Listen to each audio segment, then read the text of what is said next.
Tiga.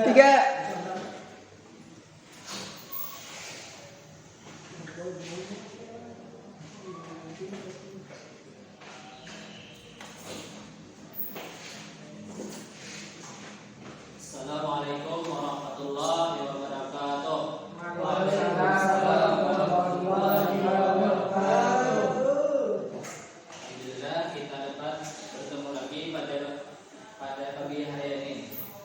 Sebelum memasuki pelajaran hari ini, marilah kita membaca doa sebelum belajar bersama-sama. Bismillahirrahmanirrahim. Rabbi shrah li sadri wa yassir li amri wahlul 'uqdatam min lisani yafqahu qawli. Rabbi zidni ilma warzuqni fahma. Walhamdulillahi rabbil alamin. Sebelum memulai pembelajaran kita pada hari ini, apakah ada yang ingat materi kita pada minggu lalu? Ya. Materi minggu lalu tentang biografi Khulafaur Rasyidin. Betul. Selanjutnya pada pertemuan kita hari ini kita akan mempelajari prestasi Khulafaur Rasyidin. Sebelumnya Bapak akan membacakan tujuan pelajaran kita pada hari ini, yakni peserta didik mampu menganalisis prestasi Khulafaur Rasyidin sebagai inspirasi dalam menerapkan asas musyawarah, sikap saling menghargai dan menghormati dalam perbedaan pendapat di kehidupan masa kini dan masa depan.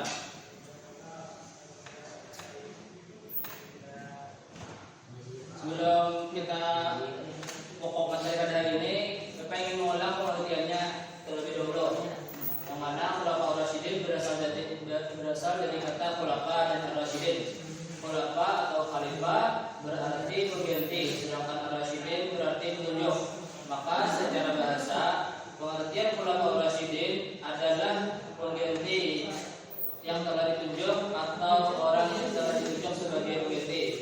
Sejarah Khulafaur Rasyidin dimulai ketika Nabi Muhammad SAW meninggal dunia pada tahun 632 Masehi atau 11 Hijriah. Karena kekosongan kepemimpinan saat Rasul wafat, maka dipilihlah seorang khalifah untuk menggantikan Nabi Muhammad SAW dalam memimpin umat Islam. Nah, jadi Khulafaur Rasyidin itu adalah pengganti atau orang yang ditunjuk sebagai pengganti. Selanjutnya, Khulafaur Rasyidin adalah pemimpin yang bersedia untuk menggantikan tugas-tugas Rasulullah SAW sebagai kepala negara, pemimpin pemerintahan, dan pemimpin umat Islam. Tidak semua tugas Rasulullah SAW dapat digantikan oleh Khulafaur Rasyidin, terutama tugas Nabi dan Rasul. Selanjutnya, nah, dan ini adalah 4 Khulafaur Rasyidin. Yang pertama Khalifah Abu Bakar As-Siddiq, yang kedua Khalifah Umar bin Khattab, yang ketiga Khalifah Utsman bin Affan, yang keempat Khalifah Ali bin Abi Thalib. Selanjutnya pokok materi kita pada hari ini yakni prestasi Khulafaur Rasyidin. Yang pertama pada masa Khalifah Abu Bakar As-Siddiq. Prestasi beliau yang pertama adalah menumpas kelompok pembangkang. Pada masa Khalifah beliau, beberapa suku Arab yang berasal dari Hijaz dan Najd menyatakan murtad atau membangkang kepada khalifah baru dan sistem yang ada tersebut.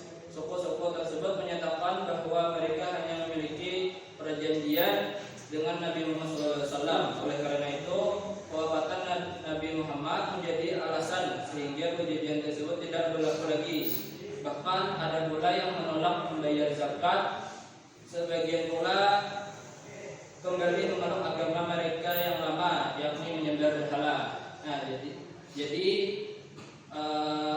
pada masa yang pertama itu menumpas kelompok pembangkang.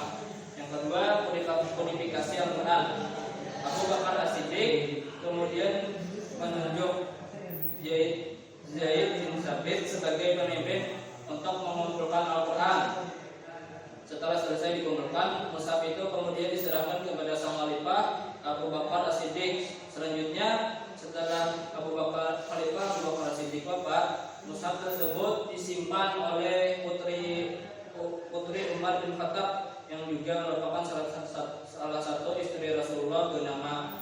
bin Umar. Dan yang ketiga, perluasan wilayah umat Islam di bawah kepemimpinan Abu Bakar As-Siddiq juga merambah ke kawasan Kekaisaran di Persia dan Bizantium melalui perang Yarmouk yang cukup sulit. Pasukan Islam akhirnya berhasil menaklukkan Bizantium dan juga menjadi awal runtuhnya kekaisaran itu.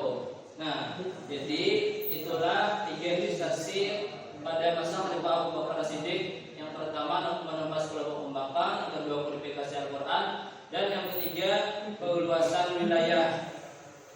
Selanjutnya prestasi pada masa Khalifah Umar bin Khattab. Yang pertama perluasan wilayah dakwah Islam, yakni pada masa Khalifah Umar bin Khattab terjadi perluasan dakwah Islam secara besar-besaran atau yang dikenal sebagai Futuhat al-Islamiyah. Secara berturut-turut dakwah Islam sampai ke Suriah, Persia, dan Mesir.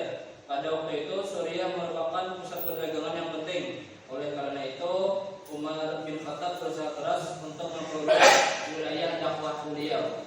Yang kedua, mengatur administrasi dan keuangan pemerintahan. Pada masa pemerintahannya, Khalifah Umar bin Khattab membentuk Baitul Mal dan Dewan Barang. Nah, Baitul Mal bertugas mengurusi keuangan negara dan Dewan Barang bertugas mencatat administrasi ketentaraan. Yang ketiga, menetapkan kalender Hijriah. Periode dakwah sebelum Nabi Muhammad SAW hijrah disebut periode Mekah. Sedangkan periode dakwah setelah beliau hijrah dikenal sebagai periode Madinah. Demikian pula pembagian surah-surah Al-Quran yang turun sebelum hijrah disebut surah-surah Makkiyah. Sedangkan yang turun setelah Nabi Muhammad SAW hijrah disebut surah-surah Madaniyah. Yang keempat, Dewan Pemilihan Khalifah. Khalifah Umar bin Khattab membentuk dewan yang akan mencari penggantinya. Dewan tersebut beranggotakan 6 orang sahabat yang beranggotakan 6 orang yang dianggap paling tinggi tingkatannya. Yang keenam dewan itu adalah Utsman bin Affan, Ali bin Abi Thalib, Talha bin Ubaidillah, Zubair bin Awam, Abdurrahman bin Auf, dan Sa'ad bin Abi Waqqas. Nah, jadi itulah prestasi pada masa Khalifah Umar bin Khattab, yakni pertama perluasan wilayah dakwah Islam, yang kedua mengatur administrasi dan keuangan pemerintahan, yang ketiga menetapkan kalender Hijriah, yang keempat membentuk dewan pemilihan khalifah. Selanjutnya prestasi pada masa Khalifah Utsman bin Affan. Yang pertama, kodifikasi Mushaf Al-Quran. Kodifikasi ini yakni mengumpulkan dan menulis Al-Quran disebut Mushaf Utsmani atau Al-Imam. Himpunan Al-Quran digandakan menjadi 4 buah oleh Zaid bin Sabit, dibantu oleh Abdullah bin Zubair, Sa'id bin As, dan Abdurrahman bin Haris. Dari 4 mushaf tersebut kemudian didistribusikan atau dikirim ke beberapa wilayah seperti Mekah, Suriah, Basra, dan Kufah. Yang kedua, renovasi Masjid Nabawi. Masjid Nabawi telah dibangun sejak masa Khalifah Umar bin Khattab, yang kemudian dilanjutkan renovasinya dan diperluas oleh Khalifah Utsman bin Affan. Selain diperluas, Masjid Nabawi juga dibangun dengan bentuk coraknya yang lebih indah dan menawan. Yang ketiga, pembentukan Angkatan Laut.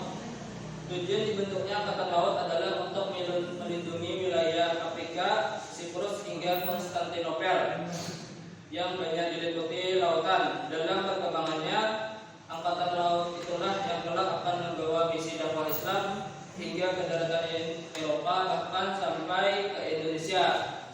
Yang keempat, perluasan wilayah dakwah Islam. Khalifah Utsman bin Affan membagi 5 bagian untuk memperluas wilayah dakwah Islam. Yang pertama, perluasan Hudzaifah bin Yaman. Yang kedua, perluasan ke Armenia, yakni beliau menunjuk Salman Rabi'ah Al-Bahili. Yang ketiga, perluasan ke Tunisia, yakni beliau menunjuk Abdullah bin Sa'ad. Dan yang keempat, penaklukan Rai dan Azerbaijan. Dan yang terakhir, perluasan dakwah Islam ke Amuria dan Siprus. Nah, jadi itulah prestasi pada masa Khalifah Utsman bin Affan, yakni yang pertama modifikasi mushaf Al-Quran, yang kedua renovasi Masjid Nabawi, yang ketiga pembentukan Angkatan Laut, dan yang keempat perluasan wilayah dakwah Islam. Selanjutnya yang terakhir, prestasi pada masa Khalifah Ali bin Abi Thalib. Yang pertama itu beliau mengganti pejabat yang kurang cakap. Khalifah bin Abi Thalib ini menginginkan sebuah pemerintahan yang efektif dan efisien. Oleh karena itu, beliau kemudian mengganti pejabat-pejabat yang kurang cakap dalam bekerja. Akan tetapi ternyata pejabat-pejabat yang kurang cakap tersebut kebanyakan dari pemerintahan sebelumnya, yakni Khalifah Utsman bin Affan atau Bani Umayyah. Akibatnya makin banyak dari kalangan Bani Umayyah tersebut tidak menyukai Khalifah Ali bin Abi Thalib. Yang kedua, membenahi keuangan negara atau Baitul Mal. Pada masa Khalifah Utsman bin Affan, banyak kerabatnya yang diberi fasilitas negara. Khalifah Ali bin Abi Thalib memiliki tanggung jawab untuk mengatasi permasalahan tersebut. Beliau minta harta para pejabat tersebut yang diperoleh secara tidak benar. Harta tersebut kemudian disimpan di Baitul Mal dan digunakan untuk kesejahteraan rakyat. Yang ketiga, memajukan ilmu nahwu.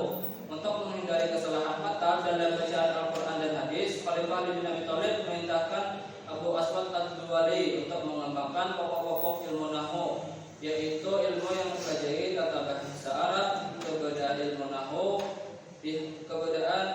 dapat diharapkan membantu orang-orang non-Arab dan mempelajari sumber utama ajaran Islam, yakni Al-Quran dan hadis. Dan yang keempat, pembangunan kota Kufah. Khalifah Ali bin Abi Thalib membangun kota Kufah secara khusus. Pada awalnya kota Kufah disiapkan sebagai pusat pertahanan oleh Muawiyah bin Abi Sufyan.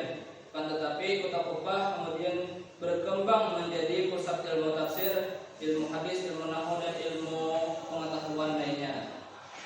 Ya, itulah prestasi para Khulafaur Rasyidin.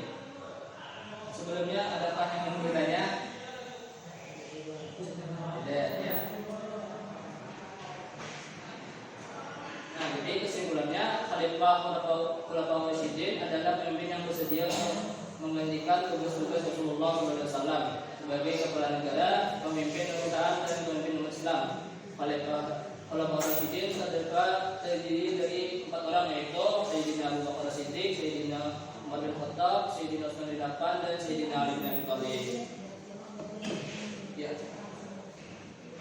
Sekian materi kita pada hari ini, dan untuk pelajaran kita pada minggu depan yakni adalah Bani dinasti pada masa Abbasiyah. Nah, sebelum kita mengakhiri pembelajaran pada ini, marilah kita bersama-sama membaca doa sesudah belajar. Bismillahirrahmanirrahim. Rabbana atina fid dunya hasanah wa fil akhirati hasanah wa qina azabannar. Alhamdulillahi rabbil alamin. Semoga dari pembelajaran kita hari ini kalian dapat memahami dan meneladani kisah Khulafaur Rasyidin ini. Baiklah, sekian dari saya. Assalamualaikum warahmatullahi wabarakatuh. Waalaikumsalam